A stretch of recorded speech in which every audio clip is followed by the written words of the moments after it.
juiz na decisão de pronúncia ou o tribunal durante o julgamento do recurso em sentido estrito, eles podem retirar uma qualificadora que está inserida na denúncia?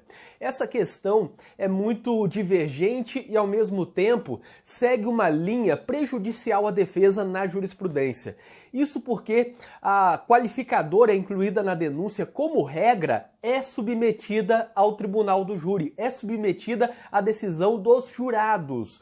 E isso ocorre porque adota-se aqui, na minha opinião, indevidamente, o princípio do indúbio pro societá, ou seja, na dúvida quanto à existência daquela qualificadora, quanto à interpretação daquela qualificadora, ela deve ser submetida ao tribunal do júri, que é o corpo de jurados, é o juiz natural para os crimes dolosos contra a vida.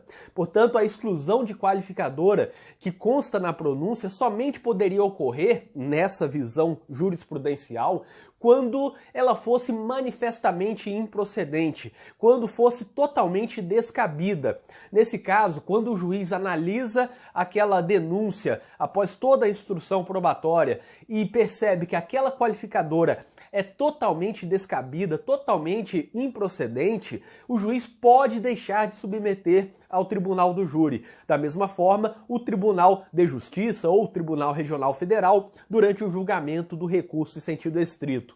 Aqui, se há dúvidas, a jurisprudência envia para o tribunal do júri, pronuncia por aquela qualificadora, fazendo com que os jurados tenham que decidir sobre essa matéria no dia da sessão do júri.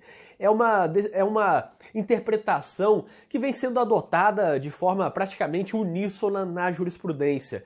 Caso não seja, portanto, uma matéria totalmente descabida, uma qualificadora totalmente improcedente, segundo a jurisprudência, o juiz ou o tribunal não poderia retirar essa qualificadora da apreciação dos jurados. Caso contrário, haveria uma espécie de usurpação da competência do tribunal do júri. E esse entendimento já foi manifestado inúmeras vezes, como, por exemplo, pelo STJ no agravo regimental no RESP 161/8955, aqui do Rio Grande do Sul, que foi julgado em 2016. Nesse caso, entende-se que, se há dúvida quanto à existência da qualificadora, se há dúvida quanto à interpretação daquele fato, se configura ou não uma qualificadora prevista no Código Penal, essa matéria deve ser submetida ao júri e, portanto, deve ser pronunciado e deve ser mantida a pronúncia pelo tribunal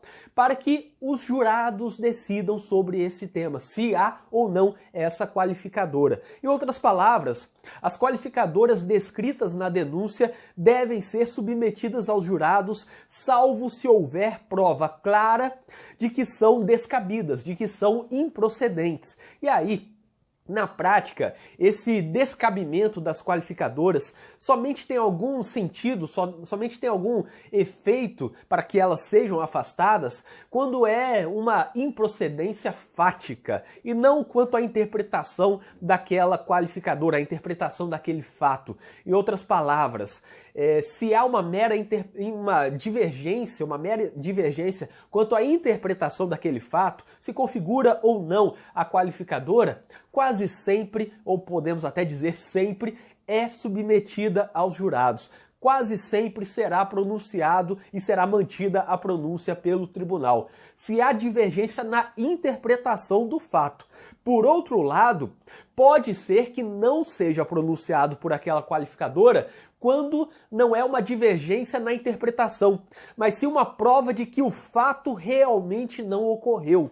Quando há uma prova de que aquele fato que configura a qualificadora não ocorreu, então, normalmente, a jurisprudência entende que o juiz ou o tribunal podem retirar essa qualificadora e não submetê-la ao tribunal do júri.